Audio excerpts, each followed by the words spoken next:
Molly collapsed. Really? Is she okay? I don't know. The teacher at school said she just passed out during swim class. My daughter Molly caused hyperventilation during swimming class at school and was taken to the hospital. When I arrived at the hospital, Molly was sleeping peacefully. Seeing her sleeping face, I heaved a sigh of relief. Sarah, how's Molly? Is she okay? My husband John also rushed over after hearing the news. She's just sleeping calmly now. You can relax, the doctor responded, though his expression was somber for some reason. Doctor, please tell me everything. As I pressed the doctor, almost scolding him, he seemed to make up his mind and ask, How is your daughter's relationship with her grandparents? Why do you ask such a question? I am inquiring about how well your daughter gets along with her grandparents, the doctor asked me again. I was at a loss to answer the unexpected question. Hey, doctor, stop insulting my father and mother any further, John said, shaking with anger. John had veins bulging on his forehead, and I could feel his rage. What's wrong with you? I was surprised by my husband's emotional display, as he usually doesn't show his feelings. Then I will tell you. And then, as a mother, I was struck by the devastating truth that came from the doctor's mouth. My name is Sarah Wilson, a 42-year-old office worker. I currently live with my office worker husband, our elementary school-aged daughter, and my in-laws, making it 5 of us in total. We originally lived separately from my in-laws. However, my job paid well, but during busy seasons, I would come home late at night. John, being in a management position, often prioritized work as well. John's parents were very focused on education, so even after joining the company, John was work-oriented, always aiming for greater heights. He was such a workaholic that he would continue working at home after he got home. As a result, both John and I often made our daughter Molly feel lonely. We have a good income, but I feel sorry for Molly because this makes her feel lonely, I said with a sigh during a discussion with him. Then John made a suggestion. If you're okay with it, Sarah, why don't we live with my parents? Actually, they have been suggesting this for a while. John's father, Michael, was an elite employee who worked for a major trading company for many years. John's mother, Elizabeth, was an educator who taught at a prestigious middle school until she gave birth to John. However, Michael had to take early retirement a few years ago due to worsening chronic illness. My mill supported the family as a stay-at-home mother after she quit her teaching job, but she started working part-time when my Phil retired. My husband and I had been sending a fixed amount of money to his parents every month. I've also been thinking about renovating the family home to make it duplex style. I think it's a good opportunity. Yeah, I think living in a house with a yard would be better for Molly than our current apartment. Molly's school would be better surrounded by nature than the urban area. We would discuss this every night after Molly had gone to bed, and then report our decision to my mill over the phone. We've come to this conclusion.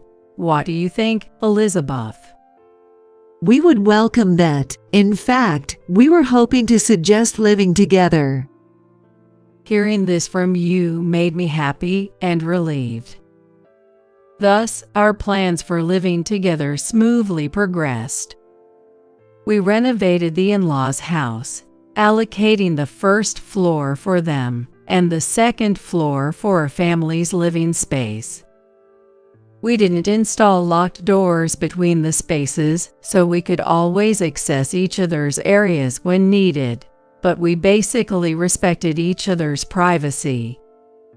I also thought that since my husband and I often came home late from work, Molly wouldn't feel lonely anymore, as she could have dinner with her grandparents on the first floor. But every morning when I leave for work, I can't help but feel guilty towards my in-laws. Thank you so much for taking care of Molly all the time. While John and I are at work, the in-laws always help Molly with her homework. No problem. That's right, Sarah. Molly is our dear granddaughter. Don't worry about it. Michael said with a hearty laugh. Molly, make sure you listen to Grandma and be a good girl. Yes, I see. Then I'm off. Thank you in advance.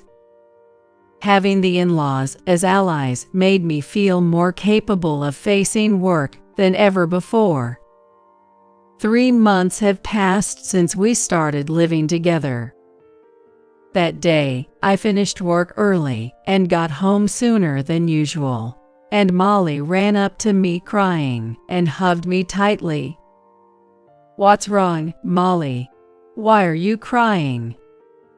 Molly clung to me and wouldn't look up.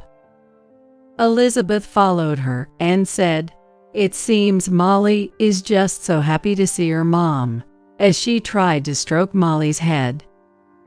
Molly shook her head vehemently, showing her displeasure. Elizabeth smiled sadly. "Molly, that's not okay. Grandma always helps you with your homework. It's sad for Grandma if you act like this." She's probably just at an age where she wants to be spoiled by her parents, right, Molly?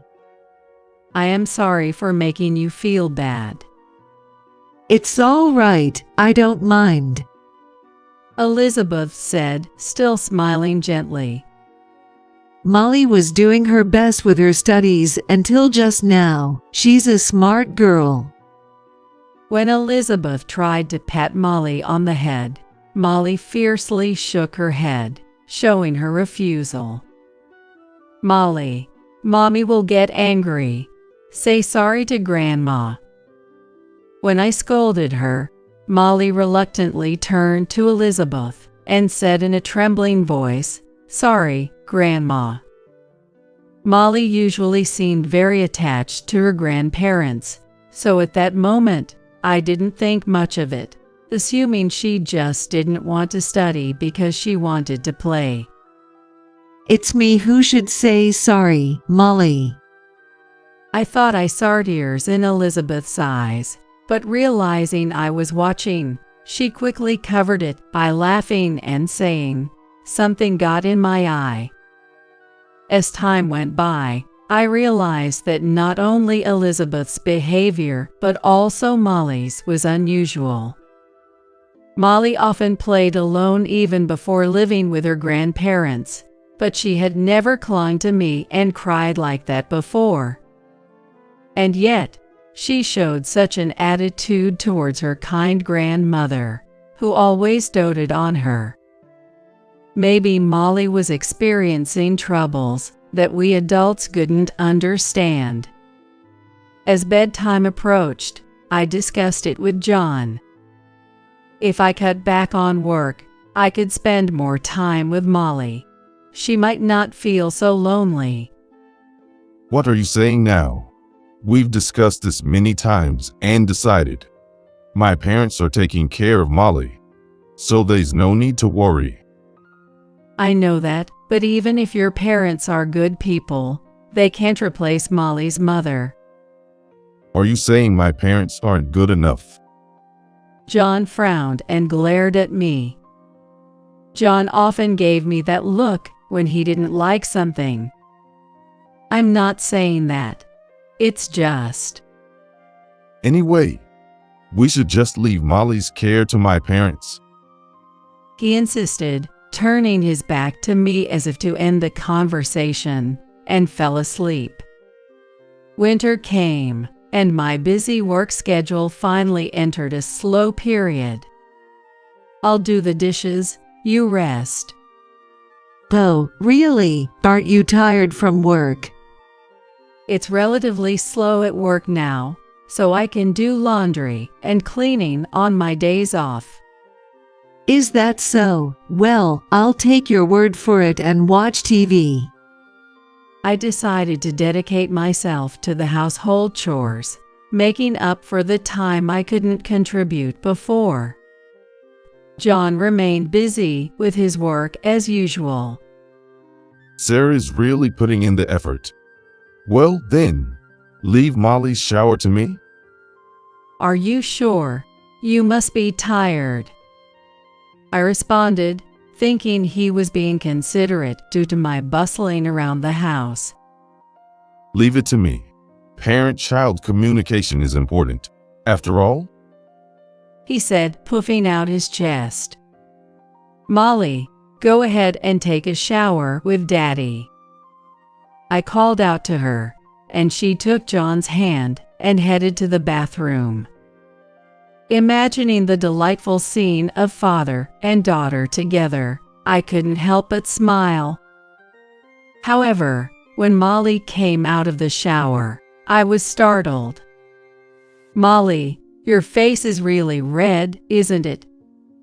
Her face seemed unusually flushed. Molly just looked up at John and kept her mouth shut, not saying anything. What's wrong, Molly? Why are you so quiet? maybe she stayed under the shower too long and got overheated. She must be feeling a bit woozy. John responded for her. Are you really okay? I asked her repeatedly, concerned, but each time Molly would glance at John and nod, saying, "Yeah, I'm fine." From that day on, despite being busy with work, John took it upon himself to give Molly her daily shower. However, Molly's face appeared red after each bath. Could Molly be sick? Maybe we should have her seen a doctor. You're overreacting, Molly. You're okay, right? Nothing hurts. Yeah, I'm fine. See, Sarah, you worry too much about Molly. John said, dismissing my concerns with a laugh. At that time, I was still unaware of my daughter's suffering. Time passed, and the following summer arrived. Swimming classes started at Molly's elementary school. Molly had always loved playing in the water since she was young, and she looked forward to the swimming classes every year. That's great, Molly. Your favorite swimming classes start today. Yeah, that's right. Are you sure you remember how to swim after a year? Yeah, probably. For some reason, Molly looked downcast that morning. Even though she had been eagerly anticipating the summer, she didn't smile once that morning. I thought she might be a bit nervous about going back to the pool after a long time, but looking at her face, it seemed more like fear than nervousness. Molly, are you okay? I'm okay, Mom. Don't worry about me. Molly said, forcing a strained smile. Are you sure you're not pushing yourself? If you're feeling unwell, I can call the school and you can stay home. I'm fine, so you go to work, Mom. Okay, Molly. I'm going to work now. Bye. See you later, Mom. Molly smiled and saw me off. But her smile still seemed forced. Molly will be okay. Grandma and Grandpa are there if anything happens. I reassured myself and focused on my work. Returning to the office after lunch break, I received alarming news. Sarah, it's urgent. Your daughter's school called, saying she fainted during swim class and has been taken to the hospital. My colleagues said in a panic. What, Molly? You should go now. I was so upset that I couldn't move for a moment, but my boss urged me to come back to myself, so I picked up a taxi and hurried to the hospital. On the way, I contacted my husband. Molly collapsed. Is it true? Is she okay? I don't know. The teacher said she just fainted all of a sudden during the swimming lesson. What is the school doing? If something had happened, they would have had to take responsibility later. Now's not the time for that. I'm on my way to the hospital where Molly was taken. Okay, I'm heading there now too. My usually work-focused husband seemed genuinely flustered this time. When I arrived at the hospital, Molly was peacefully sleeping in her bed.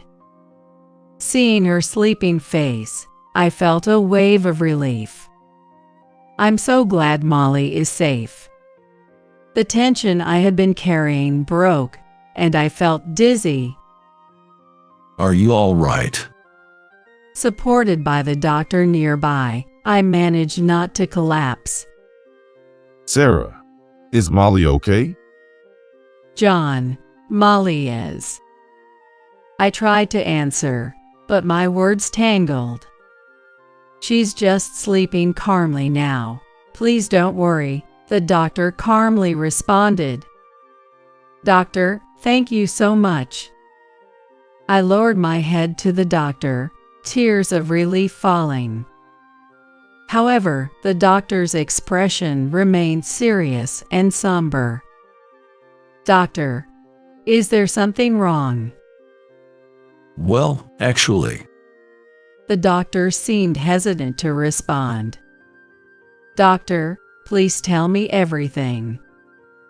I was seized with fear that perhaps a serious illness had been found in Molly. Well, how is your daughter's relationship with her grandparents on a daily basis? The doctor asked carefully. What do you mean by that? I couldn't immediately grasp the intention behind the doctor's roundabout questioning. I'm asking if your daughter's relationship with her grandparents is going well. Yes, it is. But why are you asking this? I understood the question, but was puzzled as to why the doctor would want to know this. An inexplicable fear was growing in me about what could happen between Molly and her grandparents. As I struggled to respond and fell silent, John behind me said, shaking with anger, "Hey, doctor, what are you trying to say?" I could see the anger rising in him, veins standing out on his forehead. What's wrong with you? Feeling something was seriously off with John, who rarely showed his emotions, I became even more concerned. Stop insulting my parents. I'm not trying to insult them. I just want to confirm the facts. I tried to clarify. John, becoming furious, seemed ready to confront the doctor physically, but the doctor remained calm and tried to soothe him. My parents care about Molly. Stop making baseless accusations. If you insult my parents further, I will sue you. Calm down a bit. How can I stay calm? My parents are being insulted. Why do you ask such a question? The doctor sighed deeply, as if troubled. Well, I'll tell you. The doctor then recounted the circumstances when Molly was brought to the hospital.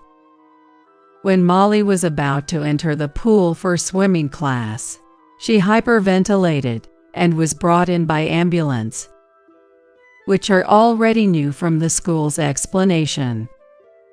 However, the concern arose afterward. When Molly arrived at the hospital, she seemed to be desperately trying to plead something even in her troubled breathing. As the doctor was attending to her, he leaned in to listen to her murmurs and heard her repeatedly apologizing, saying, "Sorry, Grandma. Sorry, Grandpa," as if she was in a daze. The fact that she repeatedly apologized to her grandparents in such a distressing situation suggests that there must have been a significant experience. What exactly happened between your daughter and her grandparents? This question took me by surprise, as it was completely unexpected. "Doctor, I don't understand what you're talking about," I said, but my gaze shifted from the doctor to my husband, who seemed even more agitated. What's with that, love? You know something, don't you?" I confronted him, sensing his strange behavior indicated he was hiding something. I don't know anything. This doctor's talking nonsense. It's impossible that my parents would do something terrible to Molly.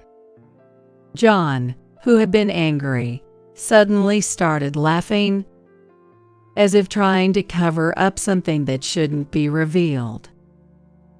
What I've mentioned is not nonsense. I'm merely stating the facts. Furthermore, I have not said that your parents have done something terrible to your daughter. I understand now. In that case, I will be clear.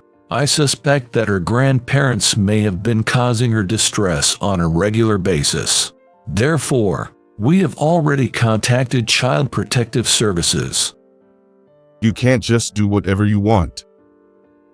In cases of suspicion, it is my duty as a doctor to promptly contact the relevant authorities. The doctor argued back. Perhaps our loud conversation woke Molly, as she opened her eyes. Mom, "Molly, you're awake. Thank goodness." I rushed to her and hugged her tightly as she sat up. "You can take her home today," the doctor said, to which John responded, "Of course. How can we leave her with such a reckless doctor? Let's go, Molly." He then grabbed our daughter's hand, trying to make her walk forcefully. "Don't touch her." Instinctively, I pulled Molly's hand away from John, before even thinking. Tension filled the air between John and me, but my concern was more for Molly's well-being. In the taxi ride home, John continued to rant. "That doctor is all lies. He just wants to make my parents look bad." I couldn't take John's words seriously and remained silent. What? You doubt my parents too? "It's not that, but..."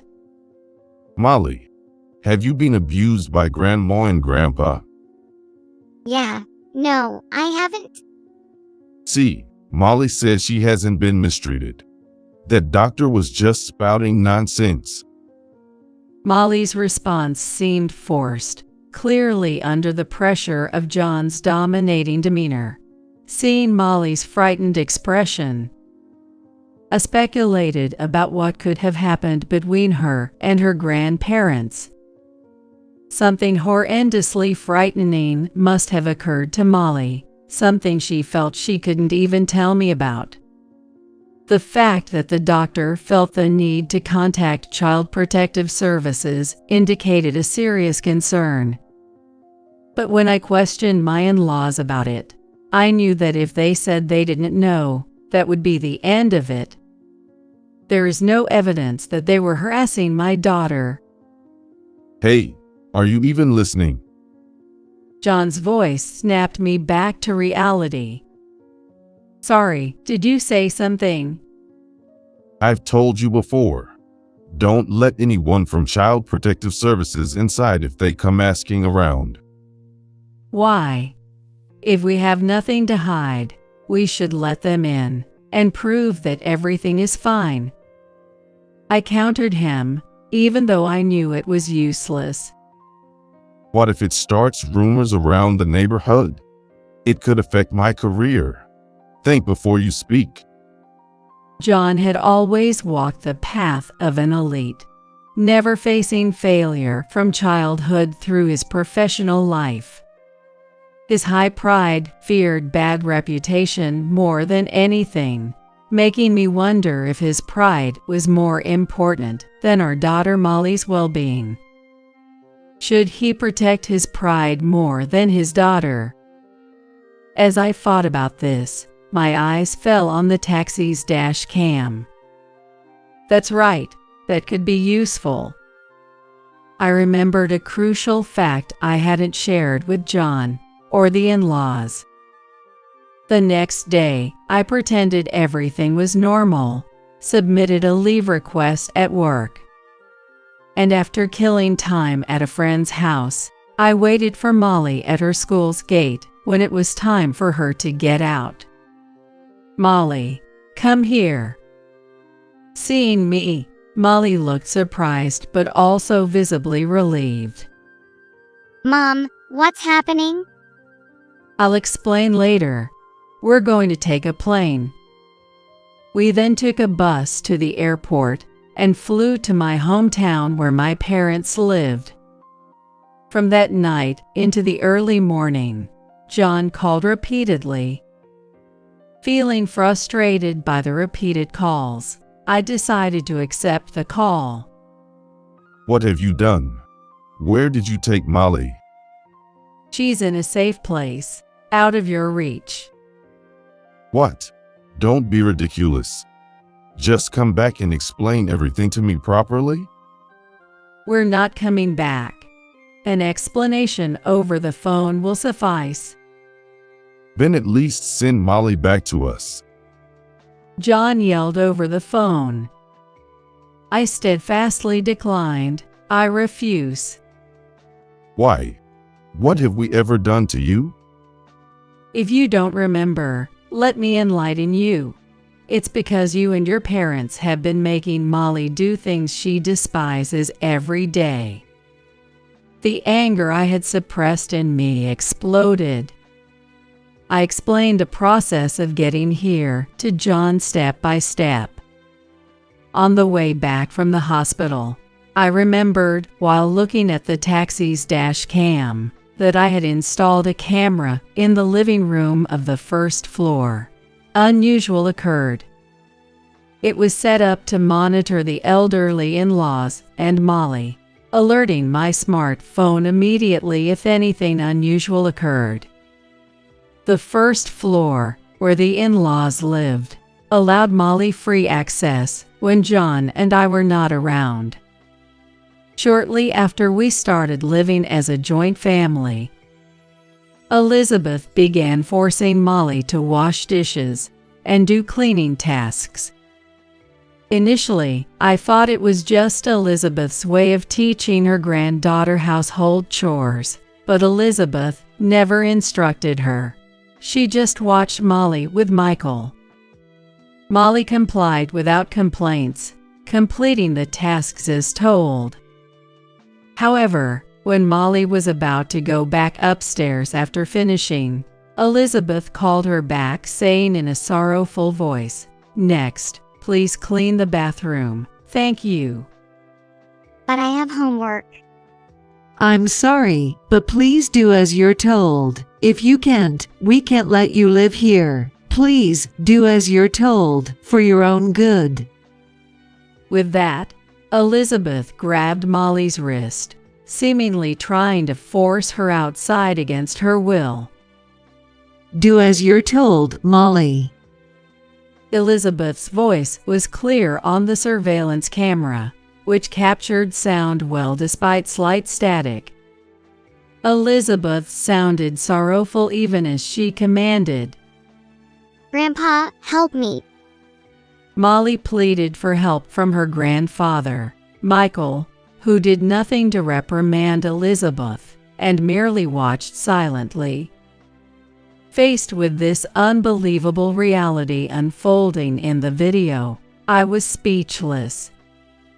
The harassment from the grandparents towards Molly appeared to continue daily when I was not at home. I couldn't believe that the grandparents were doing such things behind my back. I kept the surveillance camera a secret, but shared with John the harassment Molly faced from his parents. Misinterpreting something, John angrily retorted, "Molly, after all the discipline, she still talked. Wasn't it enough? So you started everything, didn't you?" What are you talking about? I mentioned your parents' actions, but I never said you were involved. You tricked me. That's despicable. Despicable? Who's the one who's been doing terrible things to our elementary school daughter? I remembered the days when John insisted on giving Molly showers. I know what you were doing during Molly's shower. I didn't have solid proof, but decided to confront him. It's education. She didn't want to study anymore, and she seemed satisfied with her A score on the test. So I just thought I'd give her a little re-education. Re-education? How can you even say that? Molly is terrified. I only told Molly she couldn't get out of the shower until she correctly answered my questions. John confessed his mistake. You were mad when the doctor at the hospital asked about Molly's relationship with her grandparents, weren't you? But that wasn't to protect your parents. You were afraid of being caught forcing your unwilling parents to do it. That's also why you refused to let Child Protective Services intervene. The surveillance footage clearly recorded John threatening his parents. The in-laws weren't willingly making Molly do things she disliked. Molly's face was always reddened because John wouldn't let her out of the shower for a long time. The shower experience became traumatic for Molly, turning water into her fear. Then, on the day there was swimming class at school, Molly was traumatized again the moment she tried to enter the pool, triggering a panic attack. It's your fault she can no longer enjoy the pool she loves. So what? You don't understand my feelings. I don't want to know about it. My father was a top executive, and my mother was a renowned educator locally. But I was always scorned if my grades dropped even slightly as a child. I don't want to feel that miserable ever again. That's why I was strict with Molly, to spare her from going through what I did. That's what I believed parental discipline was.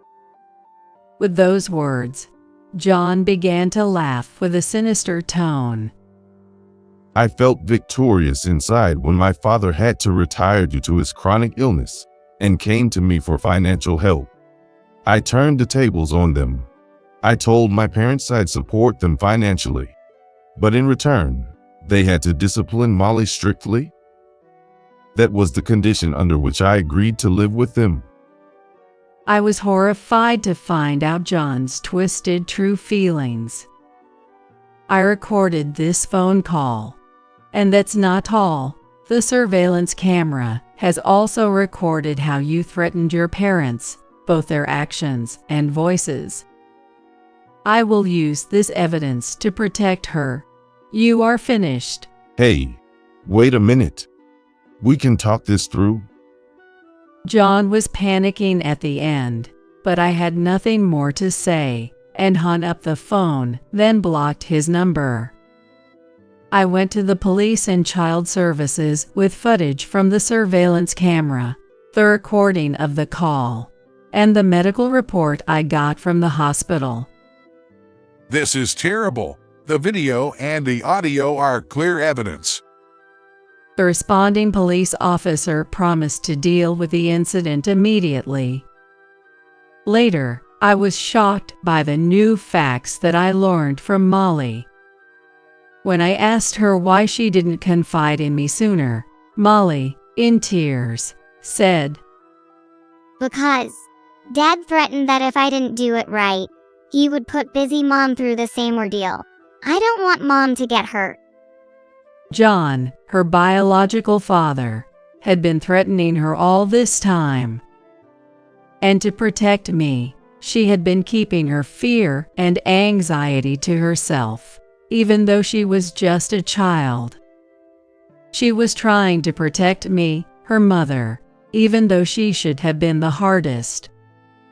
I hadn't noticed the pain my daughter was going through. Am I even a mother? Ashamed of myself, I hugged my sobbing daughter tightly. I'm sorry, Molly. It was all my fault. It's not your fault, Mom. Because you saved me. Feeling her warmth, I couldn't stop my tears. Of course, I'm on your side, Molly. No matter what happens, I won't leave you alone. I love you so much, and I will always protect you. I vowed in my heart never to let her experience sadness again. Ultimately, the medical report and the recorded phone calls were decisive, and John was arrested for criminal injury. However, the in-laws were granted extenuating circumstances. Some time passed after that incident. The gaunt faces of my in-laws, Michael and Elizabeth, showed up at my parents' house. I'm so sorry, Sarah and Molly. It's too late for us to apologize now, but We are truly sorry. We knew it was wrong, but we just couldn't refuse his demands. We are such terrible grandparents. Please lift your heads, Michael, Elizabeth. From the videos, it's clear you were coerced by John into mistreating Molly. To be honest, I felt like blaming my in-laws. But blaming them wouldn't change anything. Michael apologized deeply, perhaps because he understood my feelings. He had a chronic illness that should have hurt his legs, but he stood upright with his face contorted. Even though we were threatened, the fact that we did something terrible to our dear granddaughter is true. We don't expect forgiveness, but we just wanted to apologize to Sarah and Molly. Maybe, in the end, we just wanted to ease our own feelings. Molly ran over and gently patted the backs of Michael and Elizabeth. Grandpa and Grandma, I'm not mad at you. Thank you for teaching my homework. Molly's words broke them down, and they didn't look up. It seems to say that they have no right to show their faces to their granddaughter. Molly told them they could come to see her any time, but after that, my in-laws never appeared before us again. 5 years have passed since then, and Molly has become a middle school student. Currently, Molly and I now live with my parents. I explained the situation to my company, and they allowed me to switch to primarily remote work. Although the local police are ready to respond if John shows up, I still can't shake off my anxiety. I've attended security seminars and bought security gadgets to strengthen the security at home. I make sure to drop off and pick up Molly from school to protect her. Molly has slowly started to regain her smile. Recently, she began helping my father with the gardening he started as a hobby after retirement. Grandpa, look at this big potato we harvested. Wow, that's a big one. Molly, how about we make some potato salad with your mom tonight? Okay, we'll do that. Living with Molly, my parents seem to have rejuvenated both in spirit and appearance. Just as Molly tried to protect me, I want to protect her with all my might from now on. Watching Molly's carefree smile, I felt this more than ever.